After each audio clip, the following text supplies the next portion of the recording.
of all, really warm thank you for the possibility of coming here today. As you heard, my name is Miko Alkio, and I can maybe say that I have been involved with, I call gaming, not gambling. It's more neutral, as we discussed with Mika earlier today, but with the gaming legislation with our national monopoly, more or less since year 2004 and 5. I'm a Finnish competition and EU lawyer. I was studying in College of Europe, specializing in regulated industries, 99-2000. And then 2004, I was a member of the cabinet for our EU Commissioner Olli Rehn, and my special responsibility was, let's say, Finland-related matters. And one of the Finland-related matters was gaming legislation, and at that time, of course, there was many complaints from Ladbrokes, etc. And I always remember one of the, we call it special chefs, or we used to call it in special chefs in European Commission, in a meeting where I think it was 12 or 13 different complaints handled. I would say that was maybe winter 2005. Since that, I have been quite heavily involved. Couple of years in the public service. I have been in our Prime Minister's cabinet 2004 and 6. I was a state secretary in the Ministry for the Economy 2008 and 9, and that was the time when one of the big legislation changes were done and reforms to the Finnish legislation. Of course, that was the time when the monopoly was tightened, as well as we kind of moved to a as I call it, quasi-licensing system, which I found at that time really difficult from the EU law perspective to a legal monopoly system, as you know, that we still presently have. Since 2011, I have spent 11 years, or actually since 2010, I have spent now, time runs 13 years in private practice, as a partner of a law firm, and now at Rocher, which is also involved in many of the gaming supervision and gaming legislation matters. But due to the background, I have written many books. I have also written already a third edition gaming legislation in Europe and the markets, where I have reviewed many of the other countries as well, but basically written a kind of basic legal EU law book about about the basic gaming legislation, as well as the national system. And that was one of the backgrounds that I was chosen to be among 4 other persons, including Harri Sailas and our former Minister for Justice, Tuija Brax, to chair a working group this winter to review the national gaming legislation. And this was quite special task, because I have conducted during my legal profession several, let's say, independent advisory types of reports. And normally, you know something about what the ministry is thinking, or the minister is thinking, or the political parties are thinking. But this was quite special, because, as I had noted also here, there was quite, I would say, broad political understanding minimum that a reform of the Finnish, although the Finnish Gaming Lotteries Act has been reformed several times during the last years, but nevertheless, there was a quite broad understanding that we have to look at, I would say, we have to look at really seriously if we move to a Denmark-Sweden type of a licensing system. And you all must be aware of that also our national monopoly, I would not like to call it monopoly from the competition law point of view, at least, but nevertheless, that our national legal monopoly company Veikkaus was also of the opinion that we need a reform. And why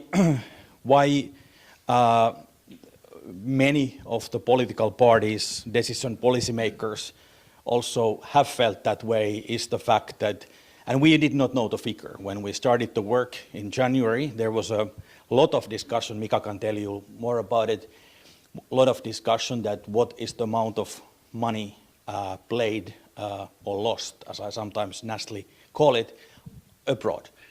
And so there was like some government institutions saying that 250, 300 million, it's not growing. And then there were some estimates that it can be up to 500 million.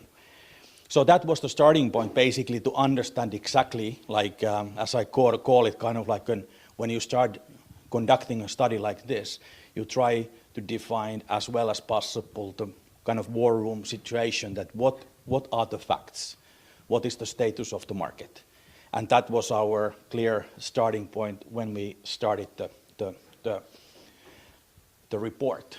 But we had very limited time, so we had to be ready in, let's say, in about three months, and in about 3 months, and that was of course a difficult task because you understand all the complexities of the market and the regulation, and but nevertheless, with the good cooperation, we handed the final report to the ministry 17th of April. As regards the political kind of situation in Finland at the moment, you might know that we had elections 1st of April, and now already more than 4 weeks the government negotiations has taken place. We believe that we will have a government, center right-wing government, including 2 minor parties and then 2 right-wing parties, I could say so, in about 2 weeks. And it's not, I would say that this has not been a big topic of negotiations. I believe that at least 3, but basically all the 4 parties are supporting moving to the as I call it, Denmark-Sweden type of licensing system. So Jemi, who is also here, he can take a lot of let's say, thanks for the good lobbying, but that has taken place already. So what happens in the next 2 weeks, we definitely believe that there's a clear kind of decision by the new government to speed up the reform and open up to the system.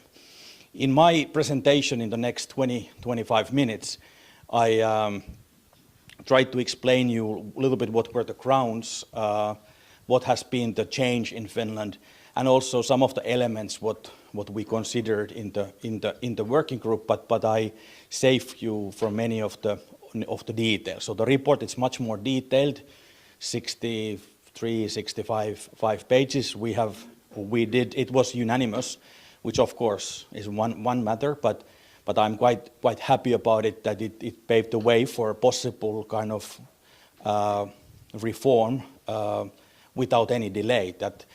So on the other hand, this sector is complicated. It will not be easy in Finland to actually regulate this under our also constitutional law questions. But nevertheless, I would not like to say that it will be like super complicated, because you have so many examples that you can compare. Of course, Norway on the other hand, but especially if you look at the licensing systems, Sweden, Denmark, already 10 years of the licensing system in Denmark. You have the Netherlands, you have France, and so many other countries. So there's a lot of people who say that this is super complicated, but if I look at, for example, because I work with plenty of other sectors, telecoms, energy networks, healthcare, and so on, insurance, I would not say that this is super complicated. So basically this is a simple one sector. Of course, you have a very special, and I have in I tell it to everybody, that I know many really, like, let's say, sad stories about people who have a very severe gaming problem. So I know really the other side of the coin, not in my family, but in close relatives. So I also know the responsibility of putting the new legislation, opening up in this sense legally also the market, which is of course open. But I always try to underline also the responsibility of preventing the harmful effects of gaming, because they are really severe, as you also know. And also, if you look at the political situation in Finland, if you want to screw this situation, then the only way of doing it is actually not understanding that this is a super important element, of course, that also moving to the licensing system, that we can take care of those who have gaming problems and that we can prevent gaming problems. One of the most decisive factors, and I have some kind of an confidentiality agreement, but nevertheless I can at least tell which was kind of quite clear after that to me, that we have no choice, is first of all this figure. So this is about 1/3 of the total market. But of course, if you take only online games, or you take the games on online sites which are under competition, I would say that this is about, Mika can correct me, but let's say 60 to 65%, and the online market in competition with many of you players is maybe 35 to 40%. But the total market for gaming is somewhere around, let's say, 1.5 billion. But if you look at this figure, and what was, in my view, quite clear, that first of all, I haven't come up with, but if you can tell me another sector where, let's say, the turnover is 550 million and it would not be regulated in a country like Finland. So this is like the starting point, that tell me, first of all, that you would not, like every possible service what you can provide in the country is somehow regulated. So first of all, that this amount of money is spent by the consumers or the citizens, and it's totally unregulated. So it's kind of like in a country like Finland, this does not normally just take place. And the other issue is that if you look at the contacts to it's called peluri, the telephone or the contact line with people with gambling or gaming problems, 80% nearly comes from the playing abroad. So it's quite difficult, and I have to say it openly that I'm really amazed of some of the public services that we have had, of course, like a lot of talk and of course a lot of reforms with respect to our national legal monopoly and the problems generated by the legal monopoly. But of course this is something that as a responsible policymaker you have to take into account. So if I'll just say my personal own opinion, I think that it's kind of like really clear that we have to face the facts, as I would say, that in a country like Finland, who of course wants to prevent also the gaming problems, you should try to regulate this as well as possible. And that is one of the reasons I would say that we also had a unanimous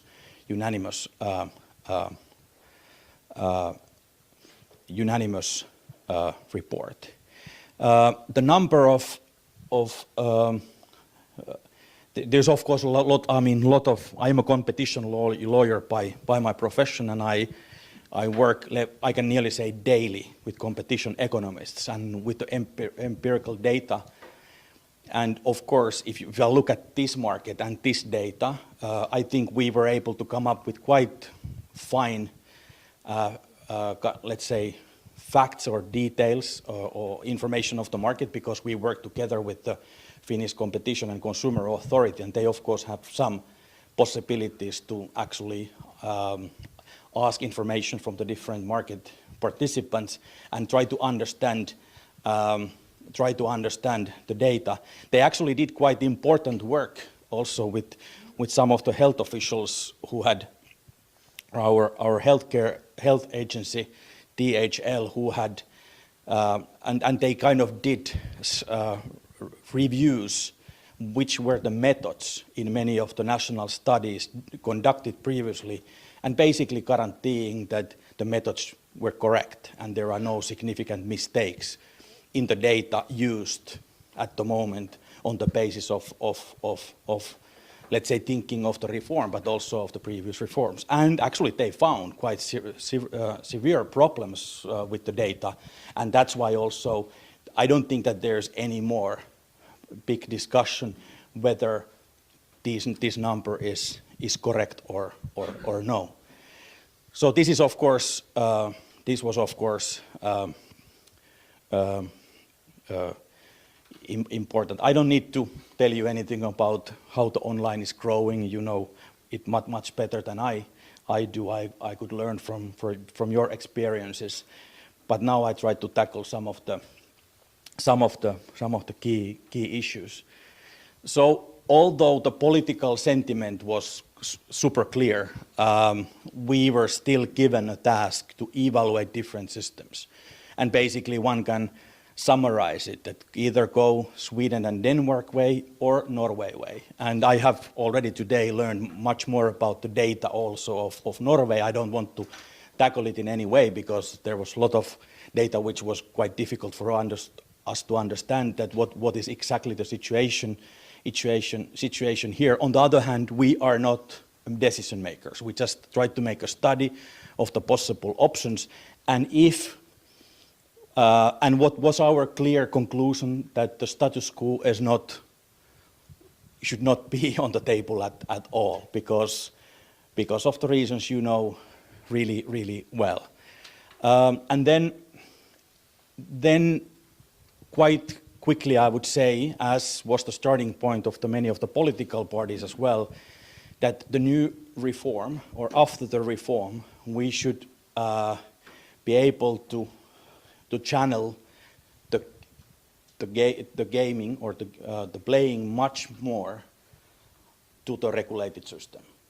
And there's no clear target, but of course when looking, for example, the Danish and Swedish examples, the 80–90% channeling rate is something which is definitely possible for Finland. And I think personally as well that it is a good starting point. So I think I already mentioned you the clear conclusion that we need a reform without any delays.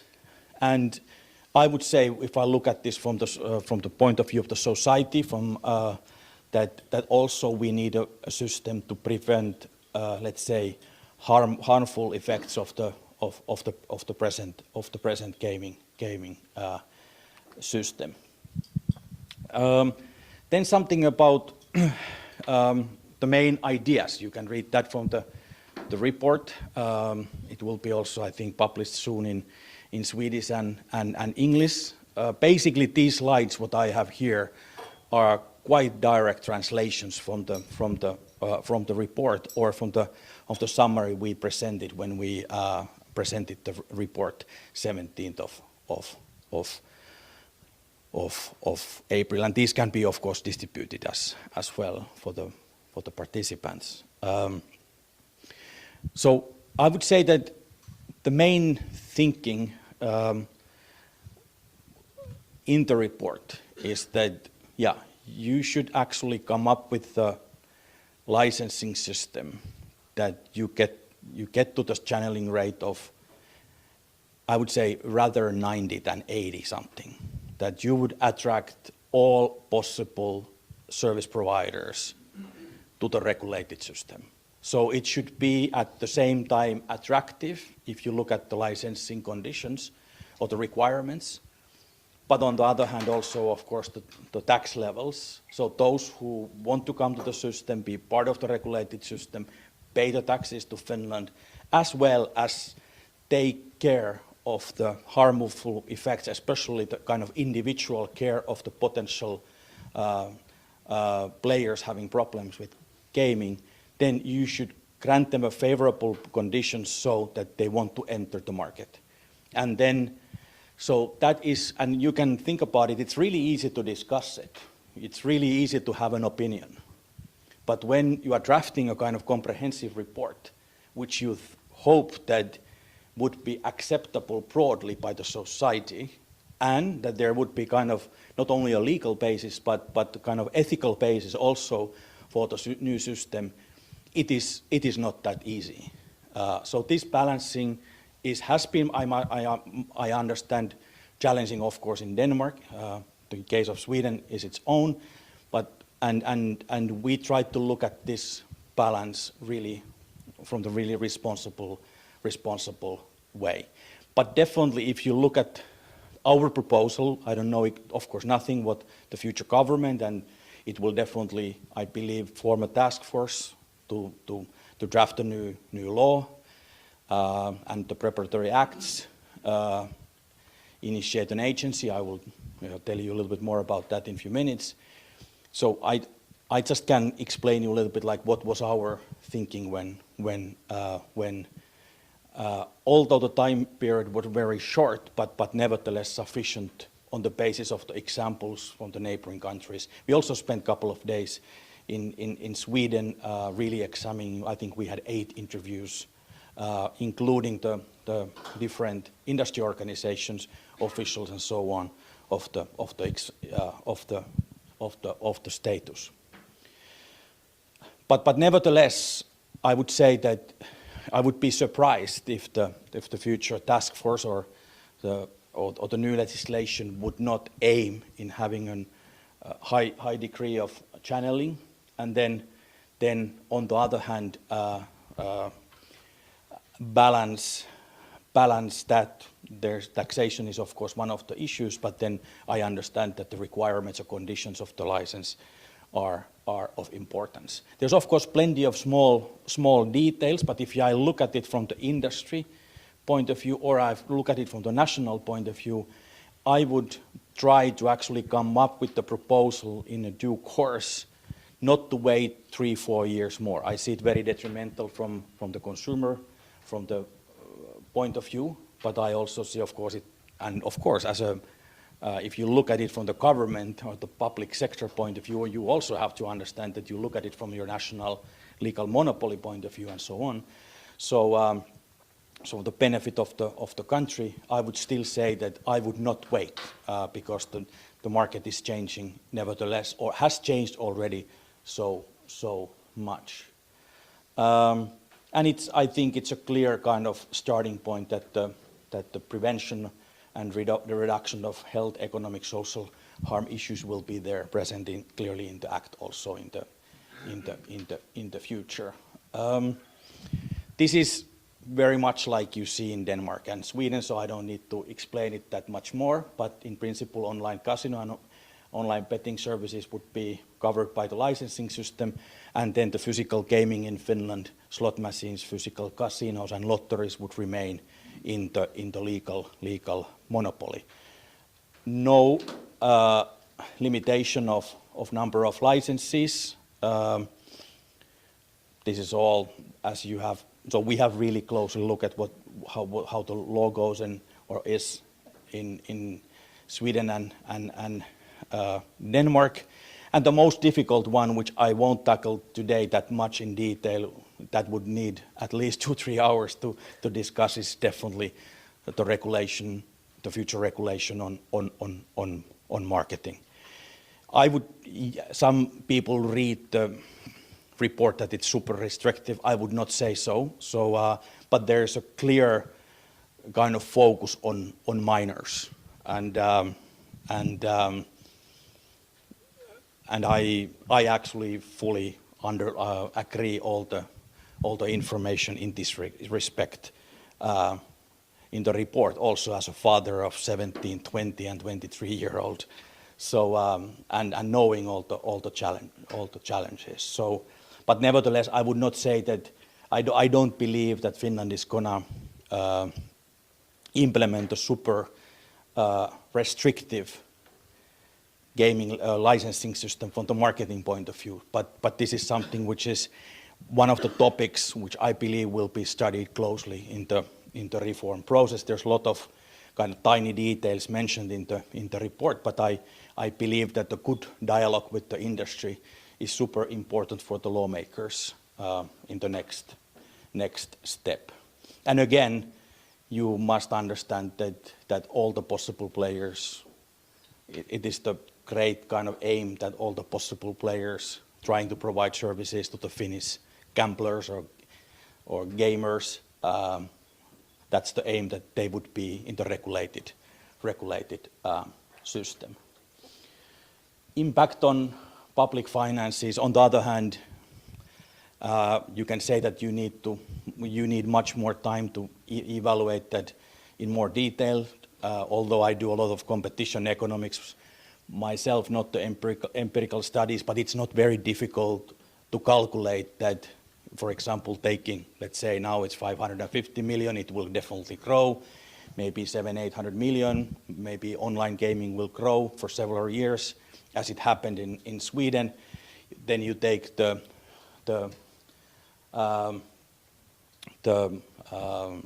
income of, or the turnover of Veikkaus, and you can calculate that what will be the taxation income coming to the state. So this is not rocket science. Mika is an economist, so he can tell you much more, and he must have already calculated also the impact to the public finances. But nevertheless, I would say that this is not rocket science, but on the other hand, this is of course something which relates to the all conditions of the licensing system, if, and as I believe so, government will decide so. Supervision, that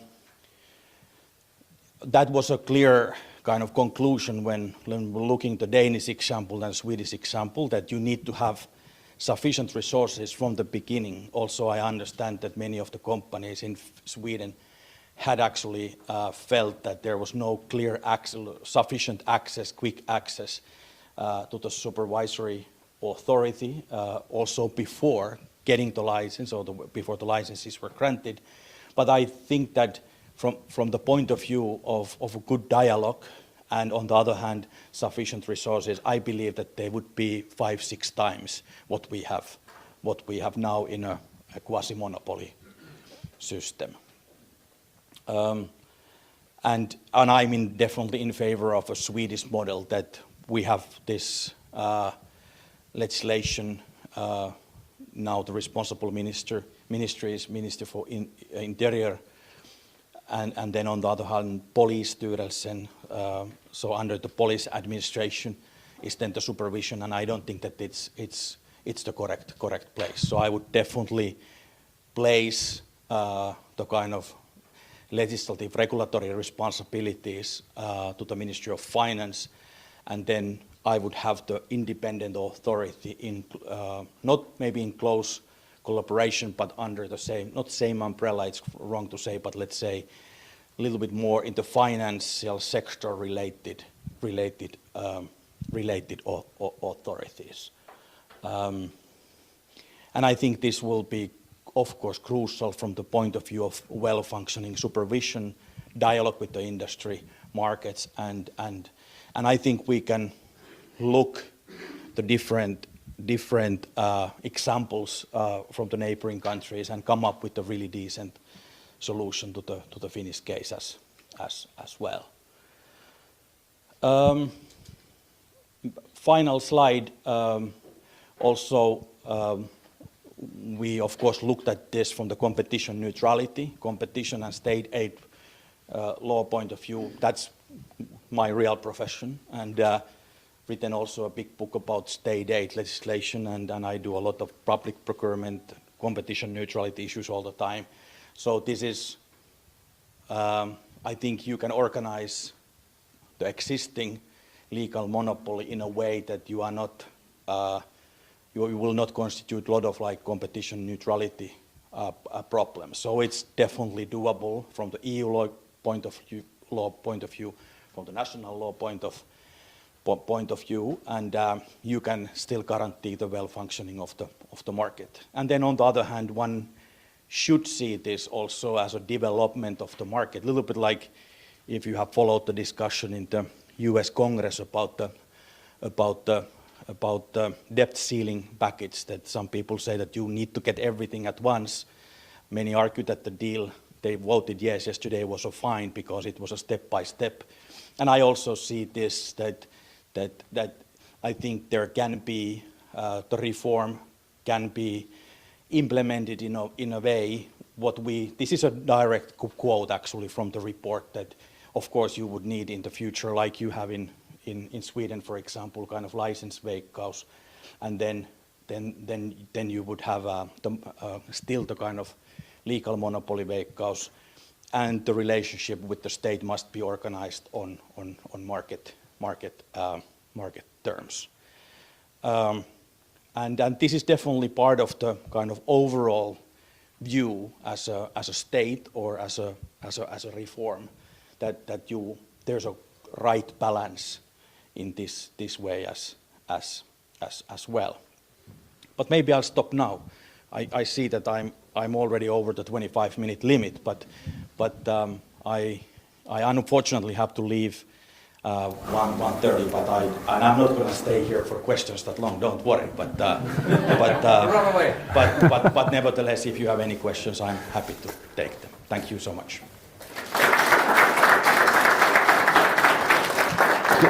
Can I ask you, is it possible to pinpoint one reason why vehicles and you changed your mind? You started to ask questions about the Swedish or Danish model or the Norwegian model. Is there any reason why you suddenly started to change your mind or open your mind?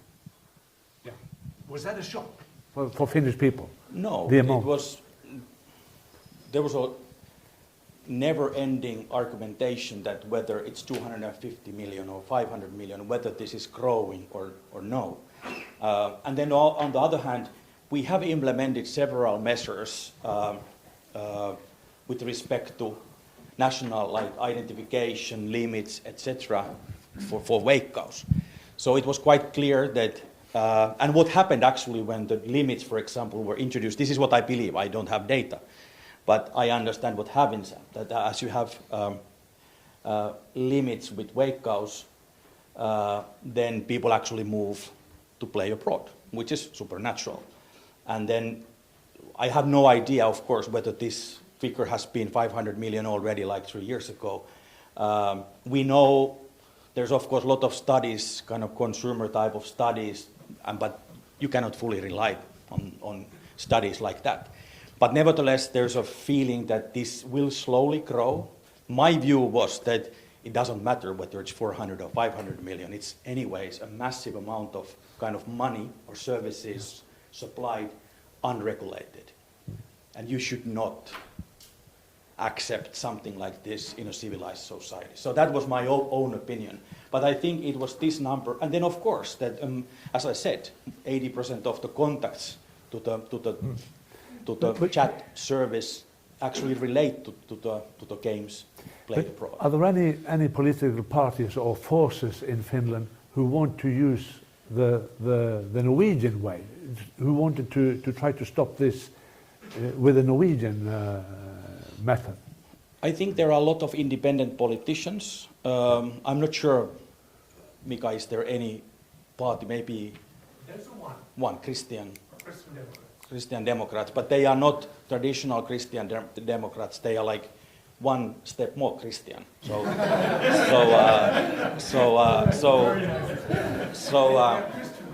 Yeah.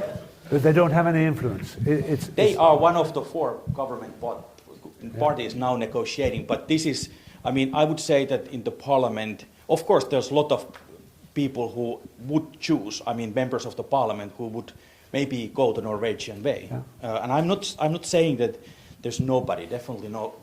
But all the big parties, medium-sized parties, are supporting the licensing system, and we're supporting that also in the elections. What about the signals from the companies? Do they all want to take part in this license system, the international actors, or do they fear the tax level or anything? You can answer that question. Okay, if I first start with the numbers, I think this is an excellent example how when the firms come together and forms an association, because actually the 7 companies we have now in our association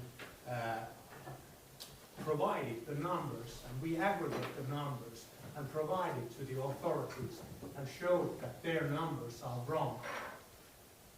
And that was one of the game changer, and those were actually because of your investigation group we did this and supplied the numbers, and that changed at least partly the view what is the size of the gaming industry in Finland.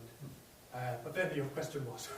Yeah, the question is, do the companies want to take part in this license system in Finland, or do they say, no, we want to stay outside and earn the money ourselves without paying tax? Of course, I cannot say from all companies' point of view, but at least my understanding is that of the 7 companies which are in the associates are definitely pro, they want, and my understanding is some other bigger companies are also pro, but as we all know, there are companies which do not operate in Europe, so probably they are against it or they are indifferent to this. But if you take the volume perspective, most will definitely want to join and want to have a license. Like 350 of the 500 or 400 of the 550 or something?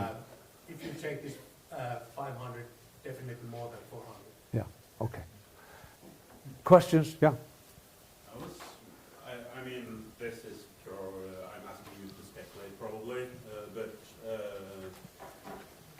I would guess there could be some sort of convergence issues. So once you get the majority within the system, that the ability to market, etc., will make the trend go one way or another. Do you have any thoughts what will happen when you have a minority of companies outside, and do you think that will continue to diminish, or do you think that will grow for a regulated market? This is of course super difficult question, especially if you think my profession as a competition lawyer, because the markets are dynamic, they are not static, so it's difficult to understand how this market develops. You know much more about that than I do, what it will be likely in 5 years. But as I see it personally myself, like how I foresee, let's say that it takes 2 to 3 years to get this implemented. I think it's possible that we have a licensing system 2026. And about with these terms, what we have placed actually in the report, there's plenty of details, and you can negotiate about those, or discuss those, but nevertheless, if that would be the case. We also discussed in the report the possible B2B licenses. I have no idea how that will impact the market, overall global market in the long term. And then the Curacao, how do you pronounce it? I always have possibilities. We Finns pronounce it Curacao, but nevertheless, the issue, I have no idea, like with my experience, that how will that develop.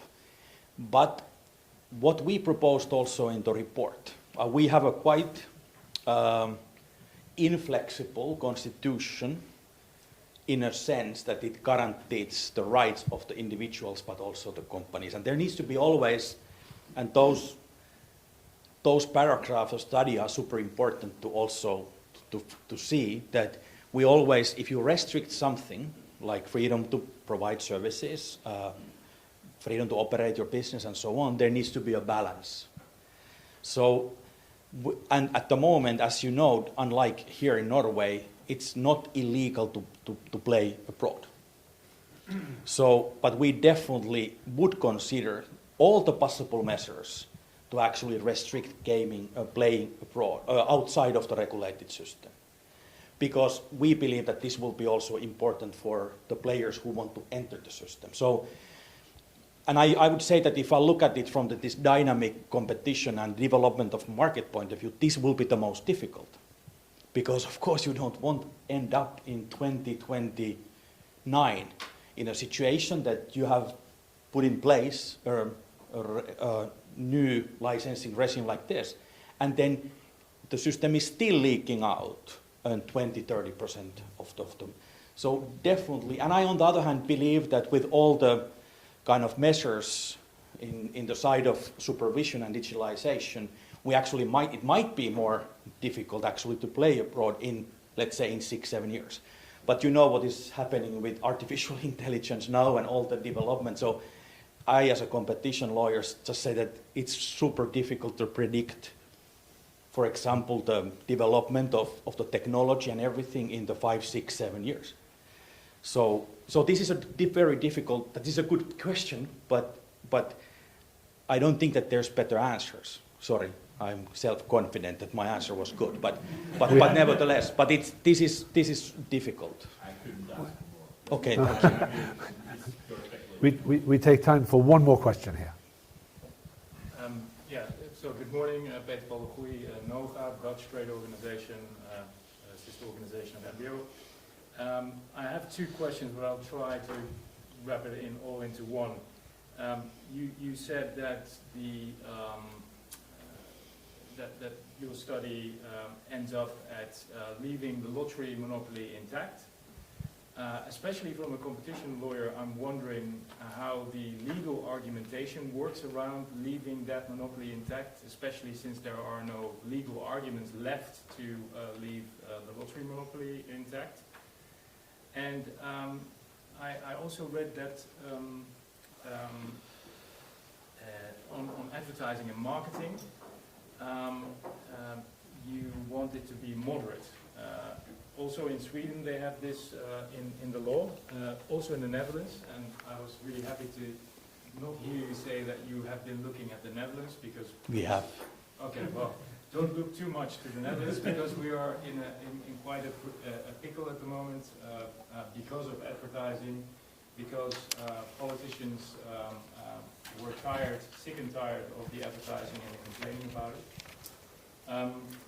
But my question here is, or more my concern, the numbers that you base these advices on, are they concrete enough? Because it's going to be really important, because if you legalize online gambling and the legal market will be growing, what you will end up with is that the Christian Democrats will say, or the Christian Democrats will say, this is all due to legalization, and now more Finnish people are gambling. So what I'm basically saying is, it's super important to have a very concrete number of participation in all online gambling, so illegal and legal. No, this brings me back to the discussion, if you have followed what happened last night in the U.S. Congress. Because I don't think that you can actually regulate the perfect gaming or gambling market. It's gonna never. This is, of course, you get the same question from people who are super worried about, like you say, Christian Democrats, of people from the health services, for example. But there's no any of the markets. I work maybe with 15 different regulated markets, and if one can come to tell me that any of those is perfectly regulated, so won't be this one, and you have to regulate it, of course, all the time.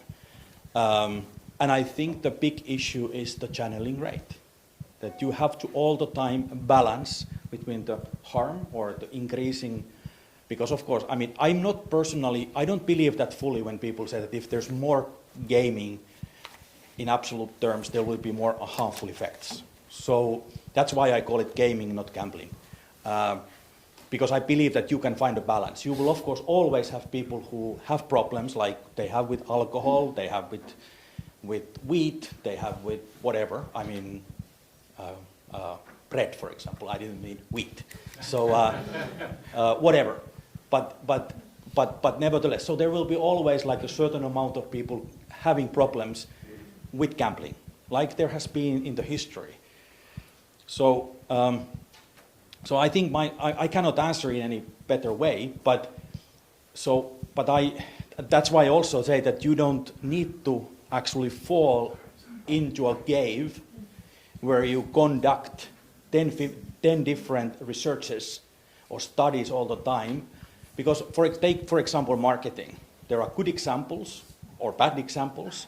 You can come with the balanced first introduction of the reform, and then you will see how it goes. I think the difficult issue for the public and many of the policymakers or politicians as well is that they are, for example, in Finland worried about the, let's say, Sweden newspaper effect or television market advertisement effect. That, you know, one day and the country is just full of ads. And for me, this is a very difficult issue because I understand that it's super difficult to enter the market without having a possibility to market your services. So there's like, if somebody can come up with the perfect marketing rules, I want to see them. And tell me where they are, but there are pros and cons from different aspects. And with this very, how do you say, imperfect answer, I am happy to finish. Thank you so much. Thank you. Thank you. Thank you.